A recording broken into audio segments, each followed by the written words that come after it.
Welcome back and many thanks for staying with us. Now, Muslims world over are currently undergoing a religious fast during the Ramadan period.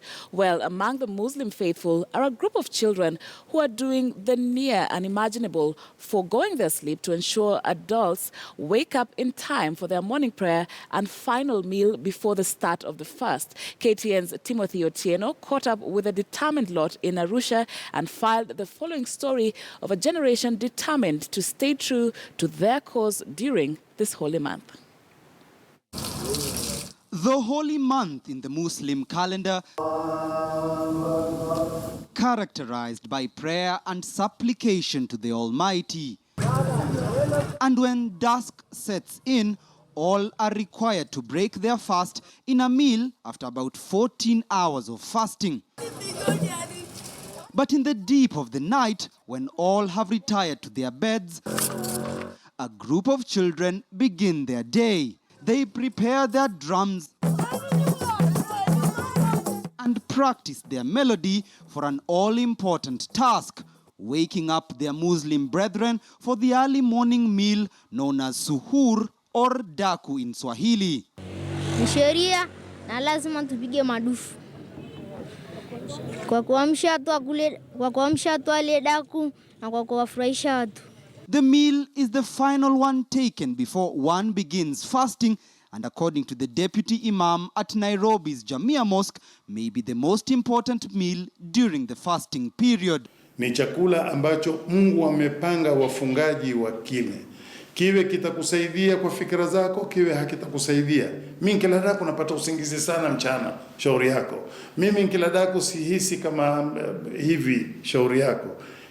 Chakula hiki ni chakula, ni ibada na abudiwa Mwenyezi Mungu. Juma Abdallah is just 9 years old and has already been engaging in the practice for 2 years now. Together with a group of about 10 friends, they walk the streets of Arusha by night, playing their songs to make sure Muslims wake up for the all-important meal. Mzazi wako akiamua kupiga unapiga, akiamua unaenda msikitini, akiamua unaenda kupiga. The songs they sing, known as kasida, are meant to exalt Allah and seek divine favor from Him. And for the children, that is all that matters. Never mind the fact that their security may be in jeopardy. Tumezoea ni mwaka sijui ngapi tunapiga madufu, kwanza tuko la 5 sijui tunaenda kupiga madufu, kwa tumeshazoea, lakini ajali tunaogopa. Tukipita barabara tunashikana mikono ili tupite. Wazazi wetu tukitoka tu wanaanza kutuombea turudi salama, na tukirudi tunaingia ndani tunalala. For those who are awakened by their tunes, the children receive a little appreciation, either in form of cash or in kind. Motivation enough for some of them who have been raised in very humble homesteads. Inatubidi kwenda kutafuta hela kwa sababu wazazi wetu hawezi kusaidia kununua vitu vingine, na sisi tunaendelea kujitahidi kununua vitu vingine.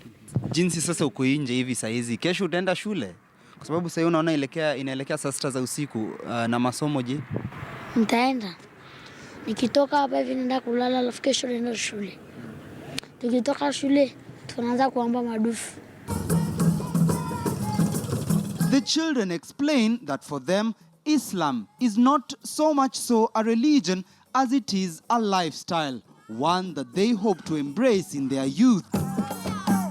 For 9-year-old Juma, his desire is to please Allah enough to bless him with a new school uniform. Paka Ramadhani itapoisha, tutakuwa tunishapata nguo za shule. By the time we part ways with the young folk, it's a few minutes to 2 a.m. They tell us their itinerary will pass through 2 more estates before they head home in preparation for school after a few hours of rest, all in a night's work.